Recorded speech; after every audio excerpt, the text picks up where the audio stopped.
I'm Sam, he's Bobby. Bobby Flay hardly needs an introduction, so I'm going to tell you a little bit more about me. No, I'm kidding. It is possible that you've come here from Mars tonight or were dragged here unwitting and have no idea who this young man is. Who is this Bobby Flay? Well, come on, you know.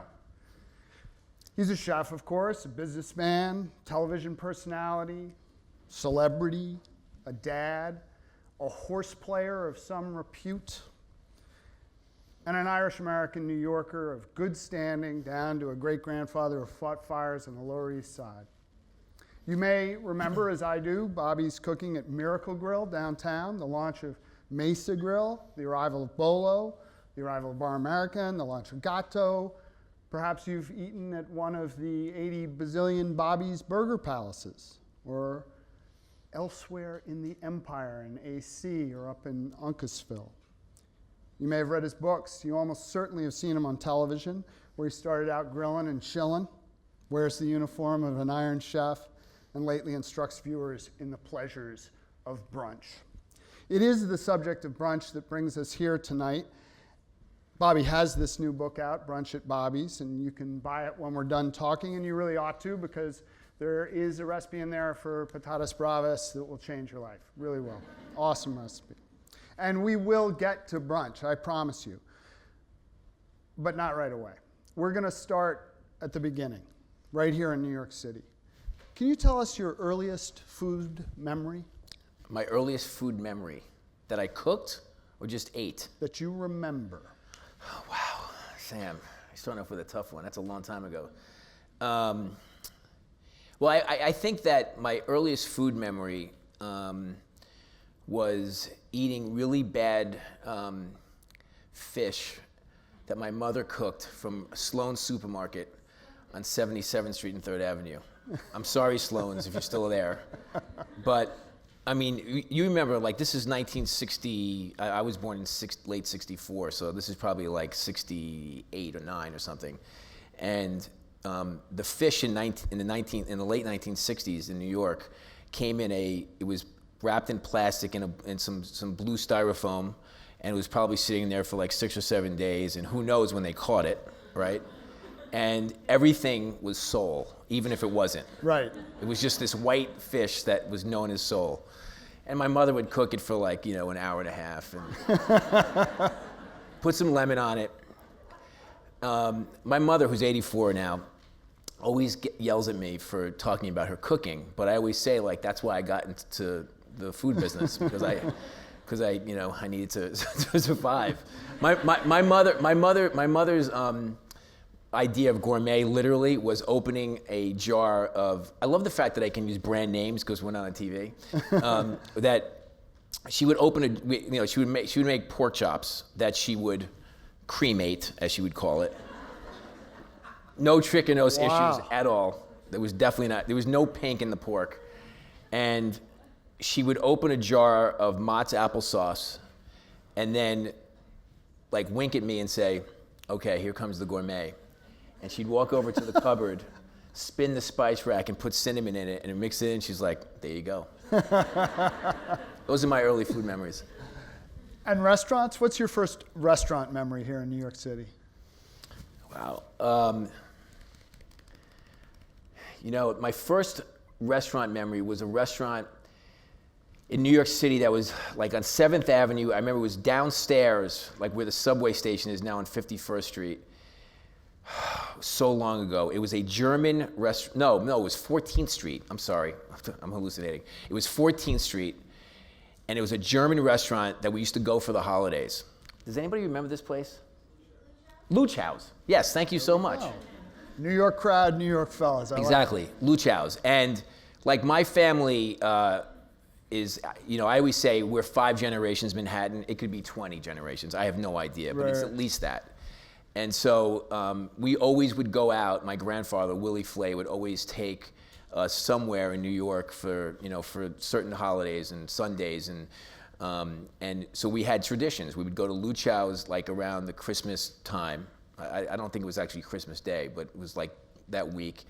And he used to take us to this, every Sunday was Chinese food. I mean, Nice. if you're old enough to remember that in New York, that's what we did, right? Sundays was Chinese food, and we went to this place called the Doriental. It was Oriental with a D in front of it. And we had this waiter named Kai, who was our waiter, and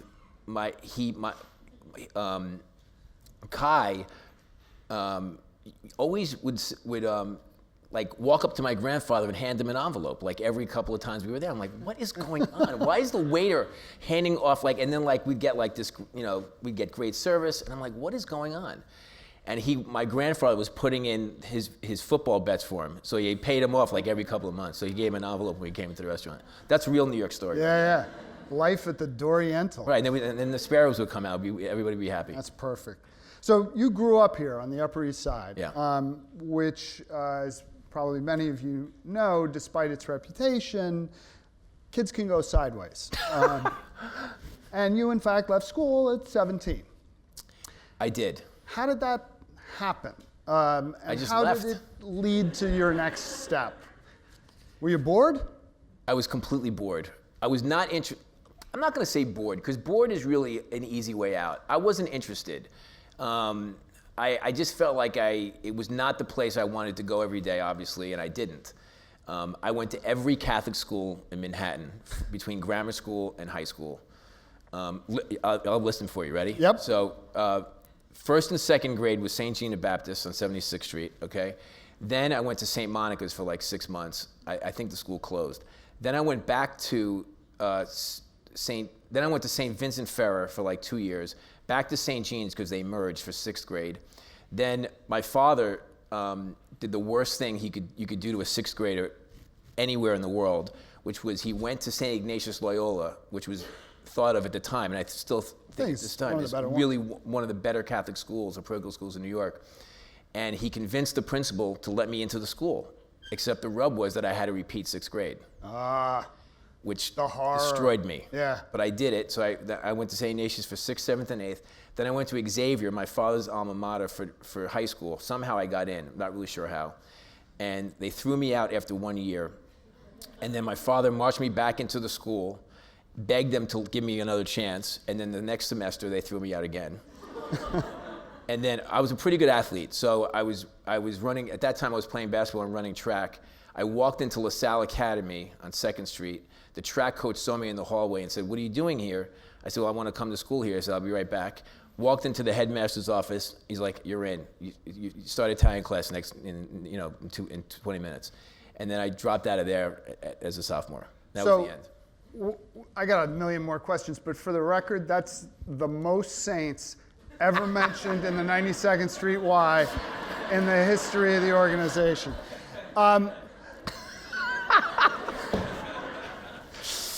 It's one big city. It's a big, listen, it's a melting pot.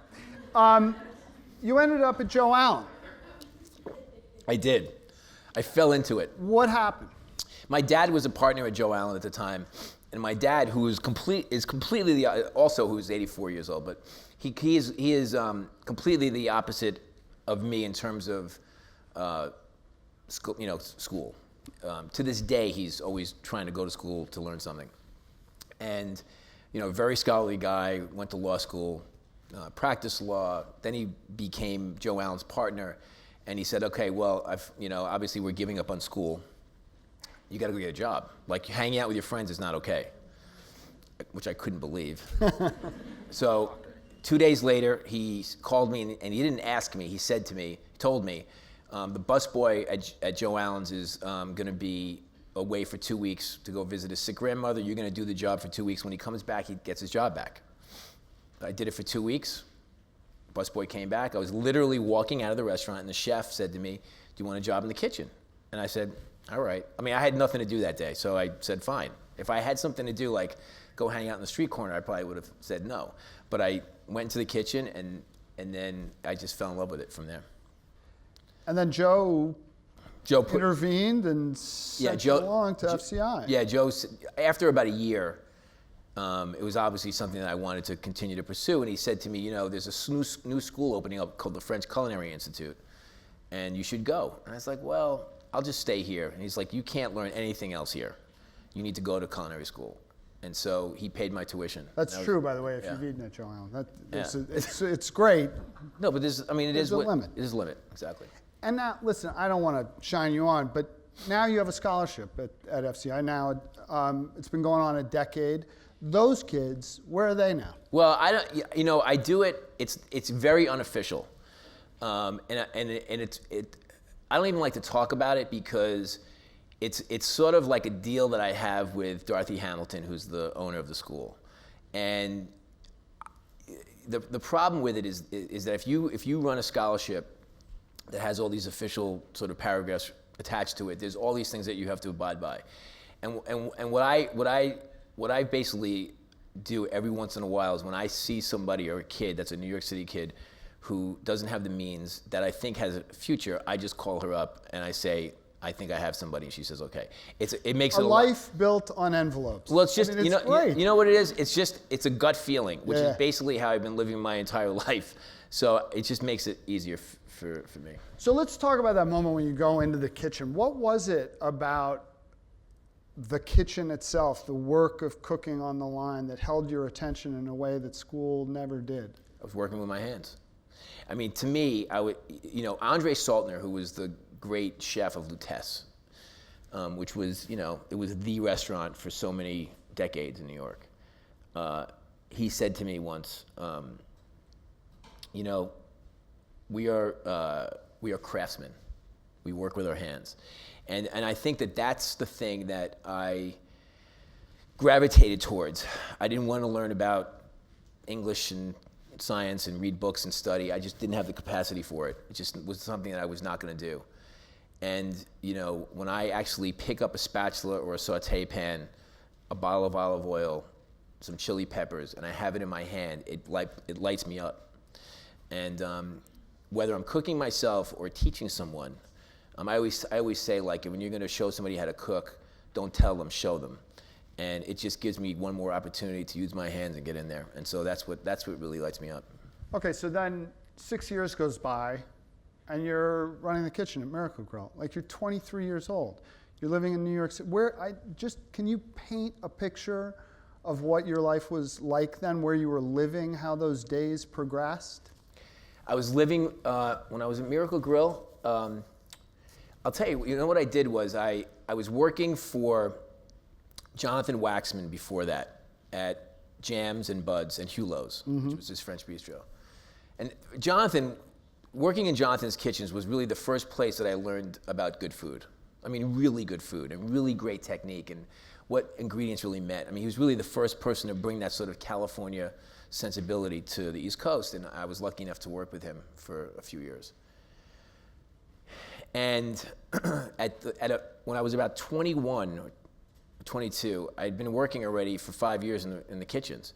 And I literally was like burnt out a little bit because I was definitely burning the candle at both ends. I mean, I was a young person who was so excited about his profession, and all the people I was meeting, becomes not only your business life, but it's your social life too, And so, and I was making like, $10 a week, but I was loving what I was doing.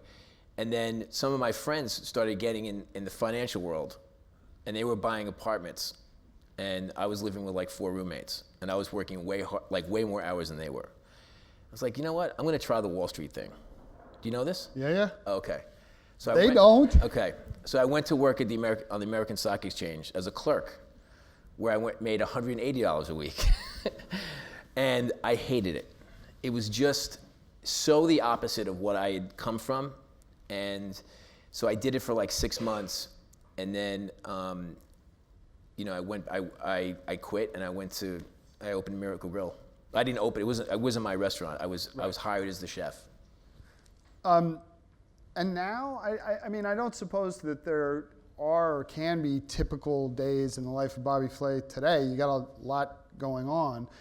But I know that you've been working a lot on the line at Gatto, your most recent restaurant. You've told me in the past that you take a lot from that it helps center you.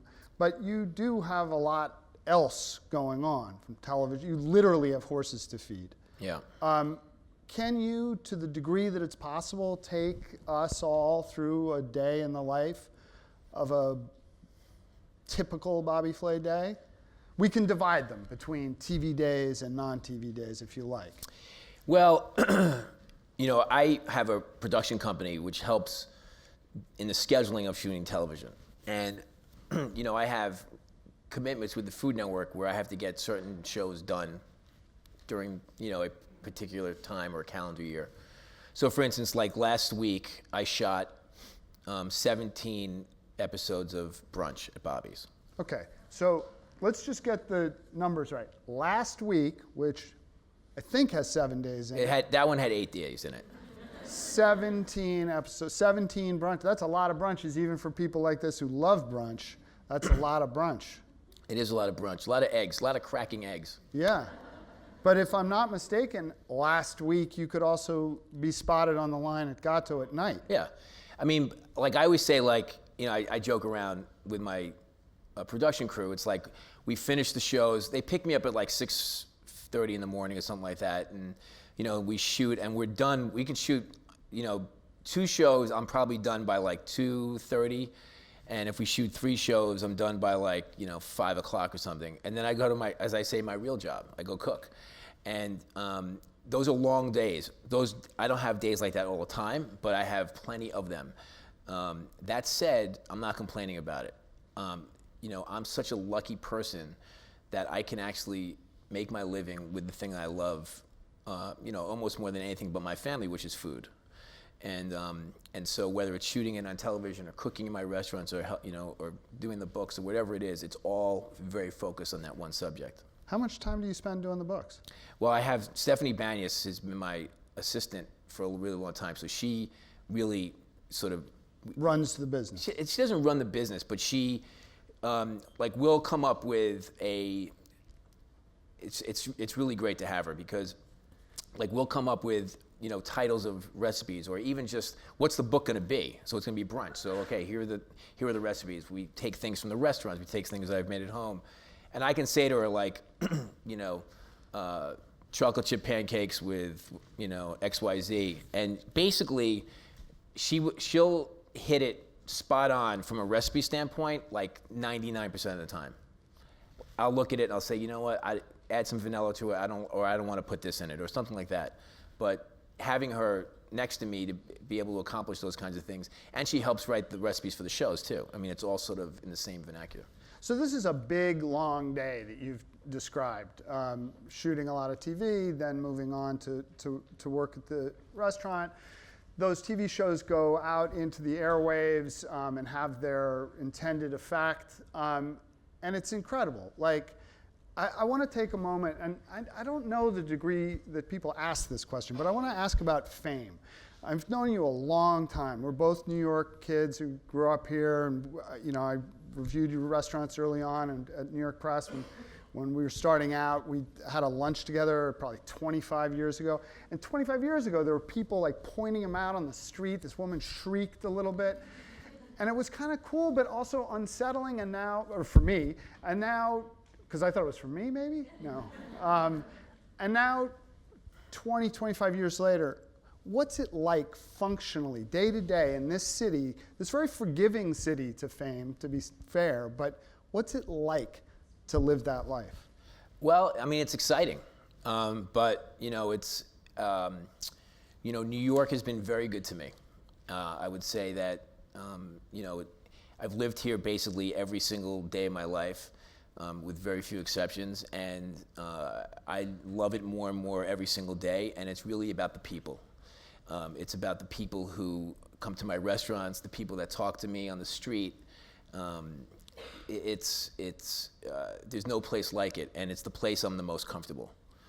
So the fame part. Listen, there's challenging parts of fame, but if I didn't want it, I could go hide in a cave somewhere, which I've considered. But so far, I'm not doing that. And there are really nice things that come along with it. But for me, the best part about it is that I get to meet people that I would never have met before. Right. So as you say, it is a double-edged sword. We're not gossips at the Times, or at least we don't say we're gossips at the Times. But you show up in the tabloids in a bad way. How do you handle that? I don't respond. It's you said it. It's gossip. If you try to write the incorrect things that are being written, you just fuel it. And so to me, it's part of it. You know, it's like if you have success, if people know your name, you're going to show up in those columns from time to time. I just keep turning the page to the sports section. Where are you happiest? In my kitchens. In my home kitchens and also in my restaurant kitchens. Probably my restaurant kitchens first and foremost, because I always say that food, especially a restaurant kitchen, probably saved my life, saved me from going down like a really bad, path. And I'm appreciative of that.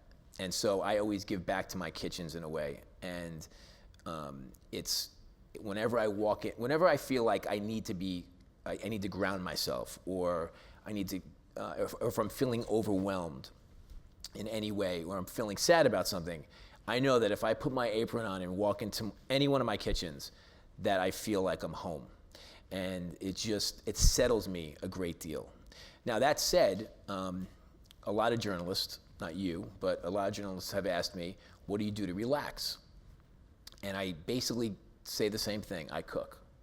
I cook in my house. I have a house out east in Amagansett, and I basically, I have lots of friends and family come over, a lot, and I basically stand at my kitchen island and cook like 4 meals a day. Right. And I love it. It's a different pace, and there's no waiter service, but it's just amazing to be able to do that. But these are two separate things. I mean, there is certainly any one of us who is a cook of any skill and B, a control freak, likes to be in the kitchen cooking for his friends and families. But this notion that when you're feeling sad or overwhelmed, that you go into a restaurant kitchen, which is not a place of reflection, not a place of relaxation, but a place of great stress and adrenaline and energy. That's pretty interesting. Because I can give there. And not just to the customers, because that's obvious, but I can give to my employees, to the people that bust their ass so hard for me every single day and night, that I can actually stand next to them and hopefully impart something to them that day. And to me, there's nothing like it. We were talking before, and it's like a great workout. Right. Where, man, it was tough to do it. But at the end, you're glad you did it, and you're glad you got through it, and you feel like a little bit stronger and a little bit in better health. You know what I mean? Yes, but it doesn't always work. Services go sideways. When was the last time you were genuinely scared on the line? All the time. Of what? Just getting totally overwhelmed. When I open the restaurants, we have this battle every single time.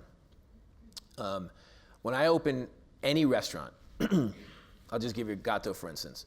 Gatto, as you know, the press has changed so much the way things are done. Years ago, we would call Florence Fabricant. She would write a couple of lines about some new restaurant opening, and people would slowly come, and you put out a press release and hope that people would notice. Now,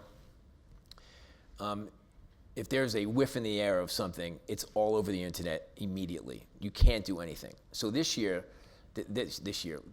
for this restaurant, for Gatto, which opened a year and a half ago, there was no press release. And one day, I walked over and just opened the door.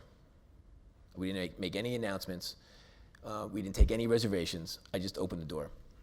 And basically, I said, on the first night, if we're lucky enough to have 30 people walk in the door, we're going to do 30 covers, not one more. And if that goes well, the next day we'll do 40. And if that goes well, and on and on and on. And if we mess up 40, we'll go back to 30. And restaurants are like Broadway shows. Some of them have long runs, and some of them have short runs. But you want them to have as long of a run as possible. And if you try to be the hottest restaurant and the busiest restaurant in the first 2 months of your existence, you're probably going to have a short run. That's how I feel about it, because you can't get back all the mistakes you've made over those first 2 months, because those are the things that people talk about. I will grant you that in the early days of Gatto, the services were small. You know, there were lots of empty tables. You were keeping it pretty tight. But I also must say, in the interest of accuracy, we did run a front page story, Right. big story about the restaurant opening. So we did contribute to the hype a little bit. Of course you did. But you didn't know exactly when I was actually opening the door. no, that's true. Right. That's because if it's in the New York Times, then we get overrun, and we don't. The last thing I want to say to You hear anyone, that, folks? Yeah, Newspapers matter. they do matter. Well, we should talk about that. I mean, the one thing I don't want to say to anyone is no, ever, never. I don't ever want my employees, my staff, or myself to say no to a customer. I mean, it's the last resort always. And when I stand up in front of my staff at Gatto during, we have like a service meeting, like 10 minutes or 15 minutes before we open. Everybody has staff meal. We all sort of line up. We go over the specials or changes. We go through the business of it. And I always say to them, and I say this to them ad nauseum, and they're tired of hearing it, but it doesn't matter. I say, don't forget the award we want to win this year. We want to win friendliest restaurant in New York. And I say it to them over and over. And I cannot tell you how many people have come up to me unsolicited and said, I just got to tell you, Bobby, your staff is so nice, and they're so knowledgeable, and they care so much. It just makes me want to come here. So, like, if I do my part, and hopefully they like the food a little bit, my staff is taking care of probably the most important part, which is really being friendly to people and giving them what they need. And yet New York refuses to give out a friendliest restaurant award. Exactly. Let's talk about the media a little bit. It's changed, the business of reviews. It used to be there was the Times, maybe there was New York Magazine, those scamps at New York Press, but not much else. Now the internet decides, and early on. Is that the case, or am I just being terrible? No. Well, I think you're half right. I think that it used to be New York Magazine and the New York Times. Not in that order, actually. The New York Times was always the juggernaut. And I will tell you that, yes, a lot has changed. There's all kinds of websites. Some matter more than others, of course. But the New York Times, by far, and I'm not just saying this because you're sitting here, but by far is the most powerful weapon for a restaurant, period. Hear that? Good and bad. Good and bad. Yeah. By the way, you guys do story. give out bad reviews sometimes. That we do. But when you give out a good review, it changes the scope of the restaurant. Well, I love hearing you say that, and I hope that it will lead you all to subscribe to the New York Times. But It's the truth. We're not here to. We're not. We should. You could say it no, again. I want to say this to you, okay? I don't dream about people who write for some of the websites that write about food. I dream about the New York Times restaurant critic a lot. Pete Wells, you're in my dreams, baby. You have been, Ruth Reichel has been, Brian Miller, Bill Grimes. I mean, they roll off my tongue very easily, okay? We were all in there. That's right. You guys have all been, you've all reviewed me at one point in time. And it is, I'll tell you, man, it's stressful. It takes a lot of days out of my life waiting for the New York Times to come in and review me. Nice. It's true. Like hearing that. But we're going to move on. I put out a call on social media the other day. I'm pretty active on social media, so are you. I'm not good at it, though. I wish I was better at it. Do you do it yourself? Yeah, mostly. Yeah? Yeah, mostly. Which do you think is your social media venue? Well, I use Twitter and Instagram. You're better at Instagram. I am? I think so. Yeah, see, I'm not that good. I have one for my cat, Nacho. There you go. He's amazing. That should do well. He posts way better than I do. Yeah. Well, cats are easy on the internet. On the internet, no one knows you're a cat. Yeah, exactly. So I put this thing out on Twitter. You know, what do you want to hear from Bobby Flay? I'm talking to him at 92Y. And overwhelming number of horse racing fans. Really? Like, yeah, who's going to win on the 6th? Like, where are you eating Lexington? When did you start getting involved in racing? My grandfather took me to Saratoga when I was 16 years old. And if you've been to Saratoga Springs during the race meet, it's a magical place. And so, I mean, I sort of fell into it that way. But then when I became an adult, I just got into it a lot more. I really care about the business of it, in the breeding end of it and the racing end of it. But Governor Cuomo appointed me to the New York Racing Association board, and I'm on the board of the Breeders' Cup. And I work very hard for the retirement of thoroughbreds as well. So that is to say, the care and feeding of the horses The after their racing. The aftercare, exactly. So I work a lot on it. Oh my goodness! Whoa! Look, listen. I've been served. I'm kidding. These are questions that we will get to in just a minute. I wasn't just served. You scared me. I know. So you'll be in Lexington for the Breeders' Cup? The Breeders' Cup, yep. Where are you going to eat? Where am I going to eat? I'm going to eat at a place called Tony's and a place called Dudley's. I was going to ask you more about horses. I was going to ask you what qualities you look for in horses, but that seems crazy. I think I'd like to know what qualities you look for in friends. Loyalty. I've had so many of the same friends since I was a kid, and as a young adult, and so I have a very I would say small circle of friends. I think that's what happens as you get a little bit older. You know, your circle kind of gets smaller, and but we have a lot of the same interests. And and who are they? Are they a lot of New York kids grow up and the kids are the kids from the block? Is that the case for you? Yeah, I mean a lot of my sort of my, as you call it, my friends from the block, I still keep in touch with. My business partner, Lawrence Kretschmer, who's been my partner for 25 years, is, seriously one of my, if not my best friend. He's one of my best friends for sure. And then some other kids that I grew up with, still my friends. And then like Michael Simon is also a good friend of mine. He from I guess you would know him from the Chew. He's a chef. I know him. I don't know. Maybe I know him from Cleveland. We're always We're always so surprised when people recognize, like, why are they looking at us? It's like we don't get it. But it's he's somebody who, like, Michael came into my life about 12, 13 years ago, and we just have so much in common. We play golf together, we cook together, we travel together, we do business together. He's just been an amazing friend. Let's stick on business for a while. This is a tough city to do business in. Is it an easier city to do business in under our current mayor, or a more difficult city to do business in? Can you see that at home, folks? It's more difficult. I would say it's more difficult. It's just, let's put it this way. There are things that that continue to be put in place to squeeze the small business operator, and it just makes it more difficult to run a business. The restaurant business historically has had very low margins, and they continue to get smaller. Let's put it that way. So are you alluding to a possible raise in the minimum wage? No, I'm running for mayor. Heard it here, folks. Heard it here first. What talent do you wish you had? So many. What talent do I wish I had?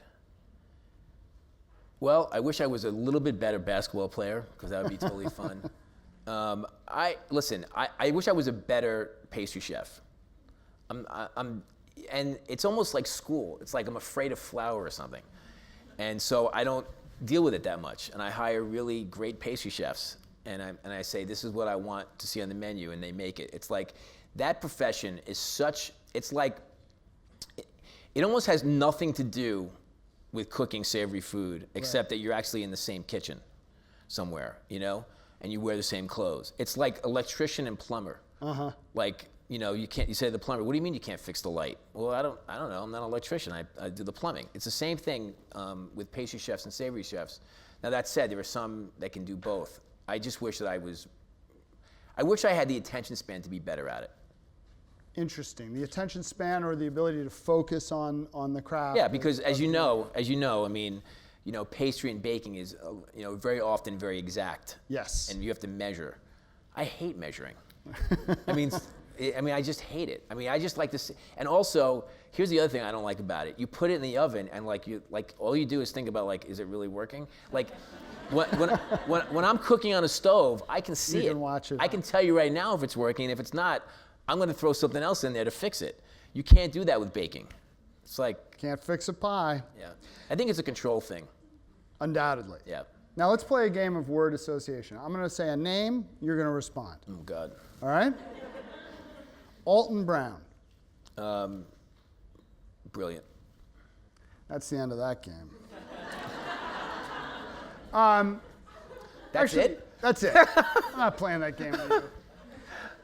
Can you talk a little bit about Iron Chef? I mean, you've been an Iron Chef for a really, really long time. And I think for those of us who have come here to see you and hear stuff that we don't hear elsewhere, it would be really helpful to know, how do you do it? Like, how does it work? What's the team strategy? How much do you know going in? You know it's going to be one of 3 or 4 ingredients. Okay. And so, you have to think about, let's say 20 ideas. And then when they lift it up is the first time that you see it. And everybody is go, go, go at that point? Well, no. You have, when they lift it up, they then you have to remember, they shoot it like a sporting event. There's like 27 cameras. So when they lift it up and they go, okay, it's tuna, there's about a 5-minute break. And then I say to my sous chefs, all right, here's what we're doing. And then you go off and it's an hour. Wow. So it's still hard, I mean. Oh, for sure. Yeah. And I would say, I'm not a television critic. I'm not a psychotherapist. But I would say that on the list of things that you're not great at, hiding your feelings on television is perhaps one of them. And I think that makes it kind of arresting. I really do. I think that when you're psyched and happy and pleased, you're psyched and happy and pleased, and everybody knows it. On the other hand, when the chef is displeased, that comes across too, makes for great television. Can you talk about that intensity a little bit? Yeah, I mean, look. Has it helped you or harmed you as a boss, as a competitor? Talk about it. Well, I don't know. You obviously have some specific things in your mind as you're saying this, right? You got hours of TV. You want? Okay.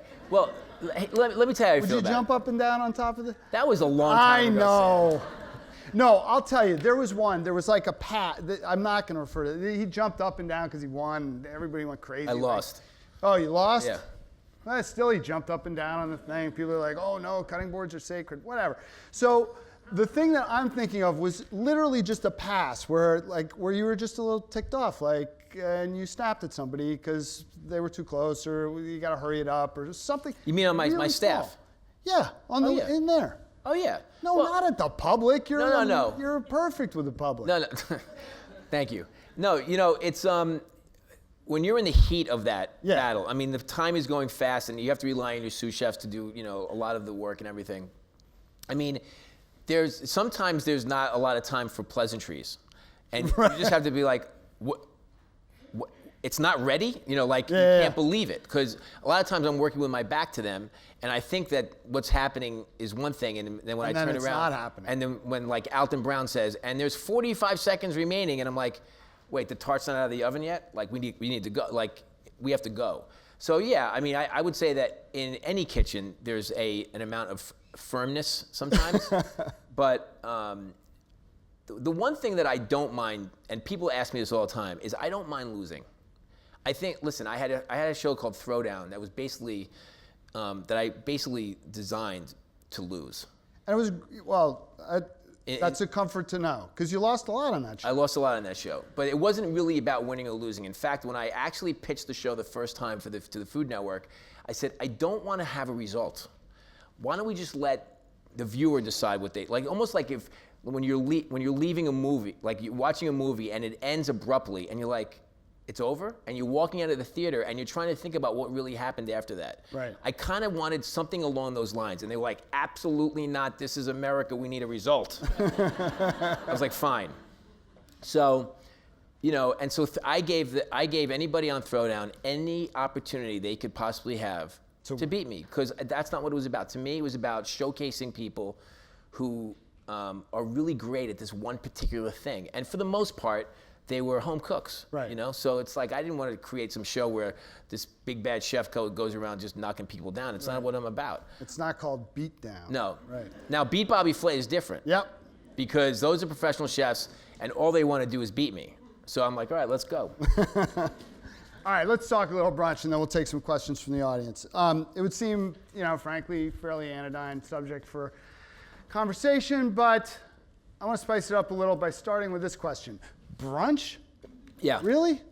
I would say that I'm one of the few professional chefs who actually likes the idea of one of the only right. professional chefs. And you know why that is, right? No, I don't. Because most chefs go out Saturday night after work and have a couple of cocktails, and they think it's going to be one or two, and it ends up being a lot more than that. And all of a sudden, they look at their watch and they're like, oh my God, I got to go crack some eggs right now. And they haven't been home yet, and it's Sunday morning, right? So brunch is one of those services that in some ways, I think sometimes, and I think it's changed a lot now, but back in the day, as they say, it was very much sort of like, all right, let's just get brunch over with. Right. And I never felt that way about it, because my mother used to take me to brunch on the Upper East Side, and I used to love going to brunch with my mother and eating those kinds of things. I mean, let's face it, right? Brunch is like French toast, waffles, pancakes, some kind of egg dishes, maybe some sandwiches and salads. And basically, those are the vehicles. And then you go around the world and you create lots of brunch dishes, right? Right. But those are sort of the vehicles of it. But the great thing about brunch, a great brunch, is when it has a lot of thought and detail. So you can't have a brunch that doesn't have an incredible basket of breads and muffins. Yeah, so and this like is that. in the introduction to the book. I'm very detail oriented. You got to buy the book, by the way. All right, are we square on that? Because I'll tell you more about it in a little bit, but it's really good. But there's this line in the introduction about how I'm a detail-oriented person. There's got to be a bread basket, and I'm thinking, there's got to be a bread basket? Oh yeah, there has to be. It has to be some kind of scones or some muffins or something. And when am I doing that? Saturday Why? night? When? No, in the morning. Early morning. Yeah, see, no problem. All right. They're very quick and they're quick breads more than anything else. And then there's got to be some flavored butters and jams and things like that. Now, you can buy some of those, of course. You don't have to make everything. And then, like the juices have to be freshly squeezed. I mean, like those, if you're going to do brunch, you should do it the right way. Right. And then the other thing I love about brunch is that you can have savory and sweet on the same table. When I go to brunch, I always order like an egg dish, because that's usually my thing. And then I always order and we'll have the waffles for the table, like the table's hungry. But getting people in the restaurant business to take brunch seriously is difficult. I'll give you an example. When we first opened brunch in any of the restaurants, like at Bar American, we opened it 11 years ago, right? And I knew the wait staff was like, I cannot believe I'm on brunch. So let's say they had to be there at like 10 o'clock to set up. At 10:01, I lock the door. Because if they're not taking it, if they're late and not taking it seriously, forget it. We have to ask them to come back tomorrow, not today.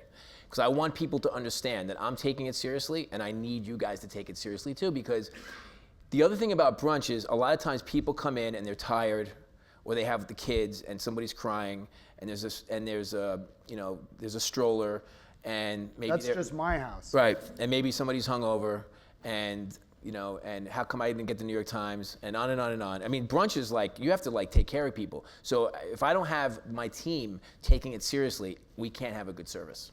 But this is sort of true in the home as well, right? We got people. It's Brunch at Bobby's, man. We're up at 7. We got to go. Yeah, but also, the thing about brunch is you can serve it really family style. Yeah.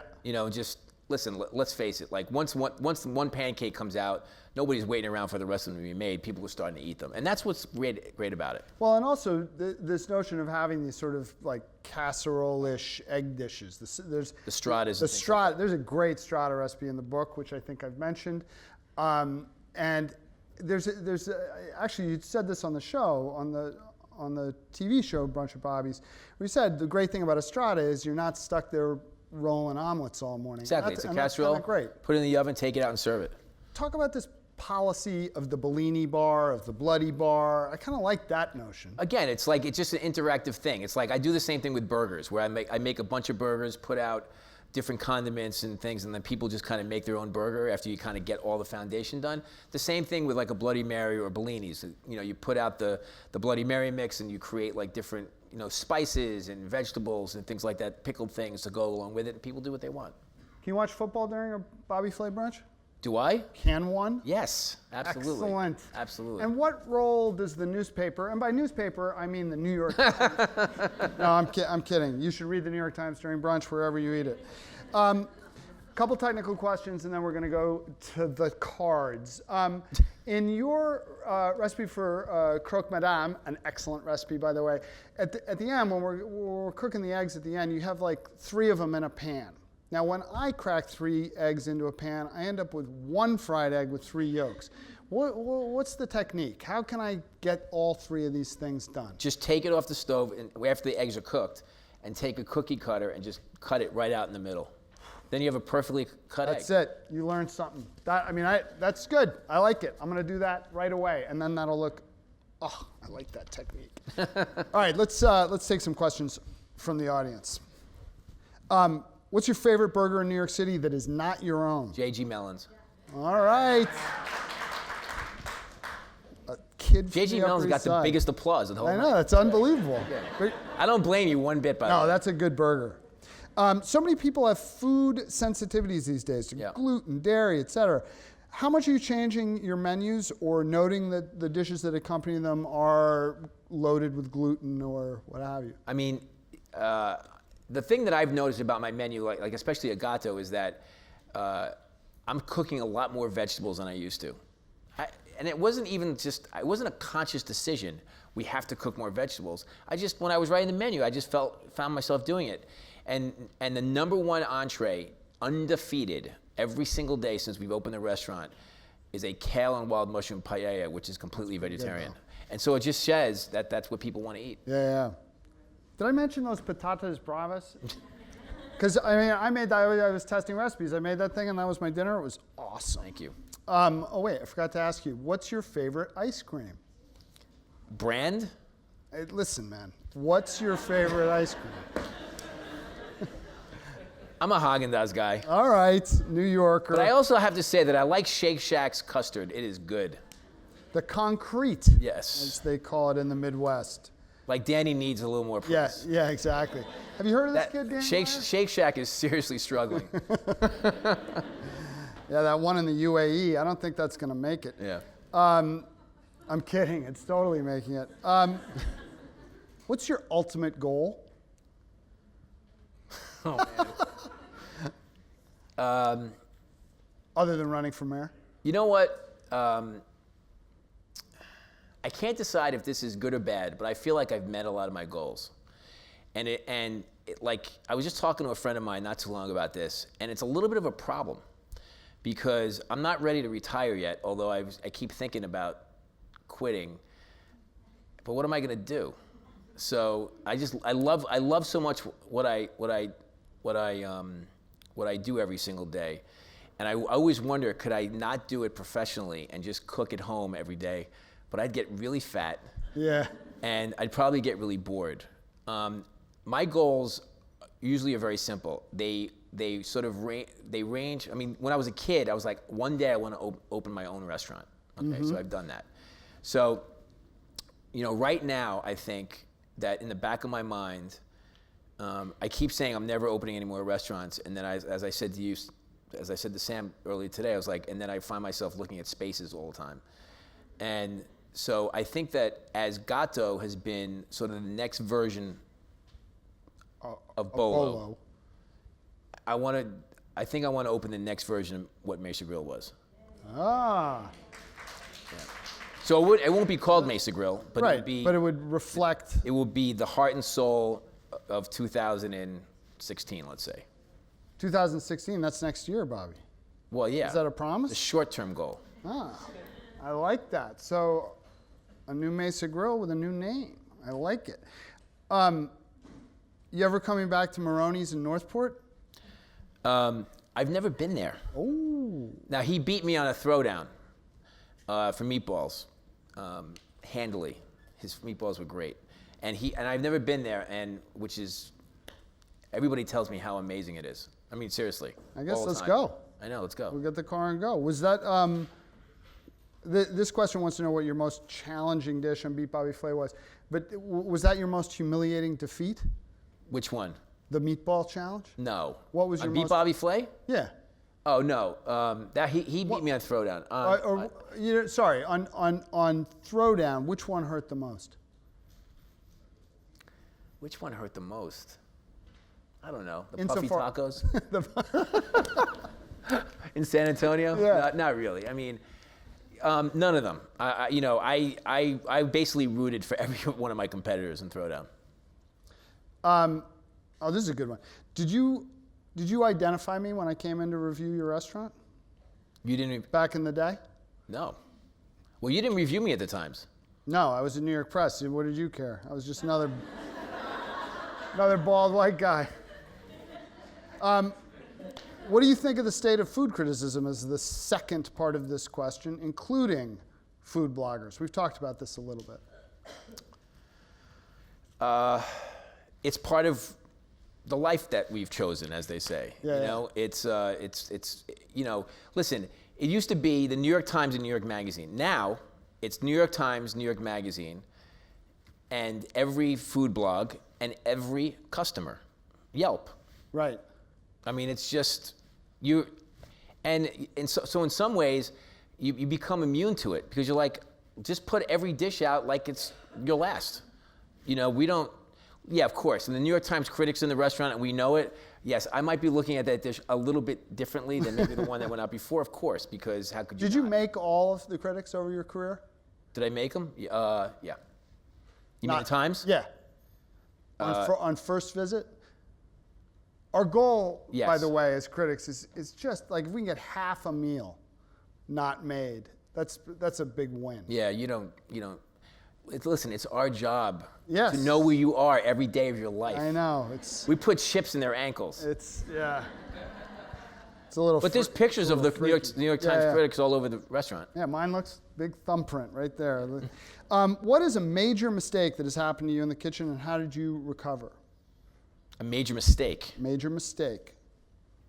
Well, actually, the biggest mistake I ever made in terms of a dish was during Ruth Reichel's years. Mm-hmm. When we first opened Bolo, I tell the story a bunch, but when we first opened Bolo, I'm doing the menu and I'm actually doing it at my house because there's no room at Mesa Grill for me to start messing with all these dishes, and I'm practicing all these dishes. And I was like, I called Lawrence, my business partner. I was like, okay, I got the dish. Okay, this is the dish that this restaurant is going to be known for. It's a lobster and duck paella. Sounds fine, right? Okay. So I start making it, and we have some tastings, and everybody's like, I'm like, what do you think of the paella? And I'm like, really? Something not right about this, Bobby. I'm like, you're not right. This dish is going to change New York, okay? Staff comes in, tasting everybody on the. What do you think? What's your favorite dish? Nobody liked the dish. Right. And I'm like, there's something wrong here. How could I? And it's not me. Exactly. So then there's like the intervention. Bobby, can we talk to you? I think you need to take this dish off the menu before we open the restaurant. That's not happening. This dish is gonna. I'm telling you. Okay. So of course I put the dish on the menu. Ruth Reichel comes in, gives us a great review. However, she spent like a paragraph and a half talking about how bad this dish was. And she actually described, this is one of the great things she wrote, how she was so concerned for the lobster because she was trying to figure out how the lobster was going to crawl out of the bowl to get away. So I took it off the next day. And that dish is dead. Yeah. And that's how you recover. Take it off. What's the inspiration for Gatto? The Mediterranean and the way I want to eat today. I think that's really the most important thing for me is the restaurant that I open at that moment is the way I want to eat at that very moment. And I love when I get a chance to take a little time off. I love traveling to the Mediterranean, anywhere in the Mediterranean for inspiration. I think the food is so flavorful and vibrant and so healthful. You know, what's better than a cuisine glued together with olive oil? I mean, it's just so good. And it's obviously my sort of, I would say, New York touch to it. Yeah. It's a little bit more forceful and maybe a little bit spicier. And, you know, so in this case, instead of using ancho chilies, I'm using a lot of Calabrian chilies, you know, so it's my excuse to say, wait a minute, they're from Calabria, so I can use them in this kind of cuisine. Right. And so, and I do. An audience member asks, what's your favorite meal to serve at a dinner party? Paella, actually. Mm-hmm. Well, not that paella. It all depends. Like in the summer, I like making lots of fish tacos. Again, it's almost like, you know, you make your own. I grill different kinds of fish and shellfish. I make my own tortillas. I make salsas and relishes and make hot sauces and then kind of put it out. That's good. That's a really good summer dish. In the winter, I love making paella because somebody actually, this guy, a construction worker actually, I was walking down the street. This is one of these great New York moments. And a construction worker, you know, and look, times have changed, you know. 20 years ago, a construction worker would have no, like, I mean, you know, this is, I'm generalizing, but would not be interested in food, right? But that's all changed now, and everybody really cares about food, thankfully, in this country. And he said to me, if you could feed the world, what dish would you make? Oh, nice. And I said, without thinking, I said paella, because it's just such this, it's like a melting pot of ingredients that can be from anywhere. And it's made in this sort of very peasant style because it's, you know, it's a rice dish.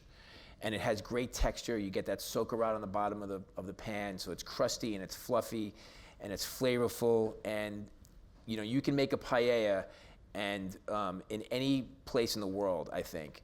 And if any country or any city or any town makes a paella that's based on the place that you're in, you will learn a lot about the people eating that food. That's what I think. Excellent. We have a question here, Bobby. I don't know if it's for me or you, but do you have plans tonight? Like, I'm not sure. I'm going to ask one final question before we adjourn to the book buying portion of this evening. What's the best recipe in the book and why? There's so many good ones. I like the baked eggs and the Moroccan flavors. I mean, it's just that's my kind of brunch dish where it's like spicy. It's got sauce. It has cheese. It has eggs, and it's all kind of baked together in one dish. Which is nice. But I'm gonna go with the peanut butter French toast Wait a waffles. minute. Didn't you? Listen, come on, give it up. I made for my kids. I made the double chocolate chip pancakes with salted caramel sauce on top. My kids are not so big. Well, they weren't so big. Now they're at a camp. But seriously, these peanut butter French toast waffles, it was just bananas. There's a lot, and the strata I mentioned, and those patatas bravas are really going to change the way you think, both about brunch, and I dare say in that case about Mediterranean cooking in general. You know him, you love him, go to his restaurants. New York kid made good. I'm a New York kid too. I made good too. I'm happy to be here. You did. Thank you very much from both of us. Thank you.